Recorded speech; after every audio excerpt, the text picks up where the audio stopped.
हर इंसान की social profile photo अब एक दिन जागृत होकर सुपर पावर बनने वाली थी। किसी का अवतार था अल्ट्रामैन, जागने के बाद वो रोशनी का योद्धा बनकर लोगों की रक्षा कर सकता था। किसी ने सुपर साइयन की तस्वीर लगाई थी और जागने के बाद वो आसमान और शून्य तक को चीर देने वाली ताकत हासिल कर सकता था। कुछ लोगों को पालतू जानवर पसंद थे, उनकी प्रोफाइल फोटो जागने के बाद खूंखार दैत्याकार जानवरों को बुला सकती थी जो लड़ाई में उनका साथ देते। लेकिन कुछ लोग डरावने मास्क, भूत या राक्षसों की तस्वीरें लगाते थे और वो सब अंत में इंसानों को निगलने वाले भयावह दानव बन गए। मेरा नाम है लिन मो। पिछली जिंदगी में मैंने कभी अपनी प्रोफाइल फोटो को गंभीरता से नहीं लिया। उस समय मैं बस मजाक के लिए ट्रेंड फॉलो कर रहा था। मैंने एक फनी मीम लगा रखा था, एक नाचती हुई मुर्गी जिसके हाथ में बास्केटबॉल था। लेकिन जब रक्त चंद्रमा आसमान में उभरा और पूरी दुनिया में लोग विनाशकारी शक्तियों के साथ जागृत होने लगे, तब मैं एक नाचती हुई मुर्गी बन गया। मेरे पास न कोई हमला था, न कोई रक्षा। मैं सिर्फ कुकड़ू कूं कर सकता था और एक बेवकूफी भरा डांस कर सकता था। उस कयामत भरी दुनिया में मैं कुत्तों से भी बदतर जिंदगी जी रहा था। हर दिन सिर्फ 2 घंटे के लिए सूरज निकलता था। उन्हीं 2 घंटों में मुझे बाहर जाकर सड़े हुए खाने के टुकड़े ढूंढने पड़ते थे। लेकिन आखिरकार एक दिन सिर्फ एक बासी ब्रेड के टुकड़े के लिए खंडहरों में भटकते हुए मैं टकरा गया वांगटिंग से। उसके पास एक बेहद शक्तिशाली अवतार था। उसने बस यूं ही हाथ उठाया और एक कगी गोंग वेव छोड़ दी। अगले ही पल मेरा शरीर टुकड़ों में बिखर गया। मरते वक्त जो दर्द मैंने महसूस किया था वो आज भी मेरी आत्मा में गहराई तक दर्ज है। लेकिन तभी मैंने दोबारा आंखें खोली। मैं उसी अंधेरे किराए के कमरे में था। दीवार पर लगी घड़ी टिक टिक कर रही थी। तारीख 28 फरवरी, समय रात के 8 बजे। दुनिया को बदल देने वाली तबाही आने में अब सिर्फ 4 घंटे बचे थे।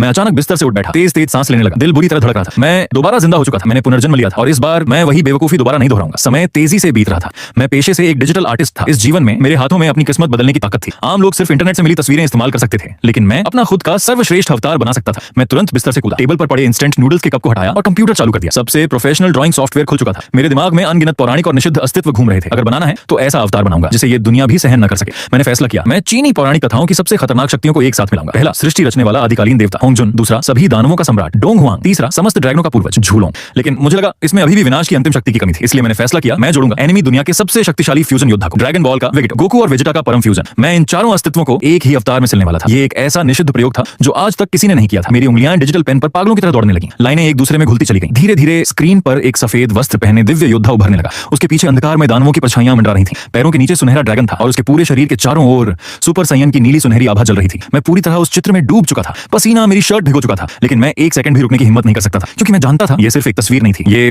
इस टूट चुकी दुनिया में जिंदा रहने की मेरी आखिरी उम्मीद थी। धीरे धीरे समय रात के 11 बजे तक पहुंच गया। तबाही आने में अब सिर्फ 1 घंटा बचा था। मैंने लंबी सांस ली और सेव पर क्लिक कर दिया। स्क्रीन पर मौजूद वो अवतार इतना जीवंत, इतना भयावह, इतना दिव्य लग रहा था कि उसे देखते ही आत्मा तक कांप उठे। ये पूरी तरह मेरी ओरिजिनल रचना थी और शायद इस दुनिया का इकलौता सुप्रीम सीक्वेंस। मैंने तुरंत वो तस्वीर फोन में ट्रांसफर की और अपने सारे सोशल मीडिया अकाउंट्स की प्रोफाइल फोटो बदल दी। तभी फोन अचानक वाइब्रेट हुआ। एक पुराने दोस्त का मैसेज था। उसने लिखा, भाई इतनी रात में ये कैसा चुनी वाला अवतार लगा लिया। मैंने उसकी साधारण सी प्रोफाइल फोटो देखी और दिल हल्का सा कांप उठा। पिछली जिंदगी में उस जैसे लोग पहली ही लहर में मर गए थे। मैं कुछ सेकंड चुप रहा, फिर आखिरकार उसे जवाब भेजा, अगर आज रात आसमान का रंग बदल जाए तो तुरंत दरवाजे और खिड़कियां लॉक कर लेना। कमरे के सबसे अंदर छिप जाना और चाहे कुछ भी हो बाहर मत निकलना। मैसेज भेजने के बाद मैंने चैट बंद कर दी। मैं खिड़की के पास जाकर खड़ा हो गया। मेरे सामने थी ड्रैगन कंट्री की सबसे चमकदार राजधानी। नियॉन लाइट्स अब भी चमक रही थी। लोग अब भी हंस रहे थे। गाड़ियां अब भी सड़कों पर दौड़ रही थी। लेकिन किसे पता था कि कुछ ही मिनटों बाद ये पूरी दुनिया नरक में बदलने वाली है। काउंटडाउन शुरू हो चुका था। 30, 29, 28 और मेरा दिल अब पूरी तरह शांत हो चुका था, क्योंकि मैं एक बार मर चुका था।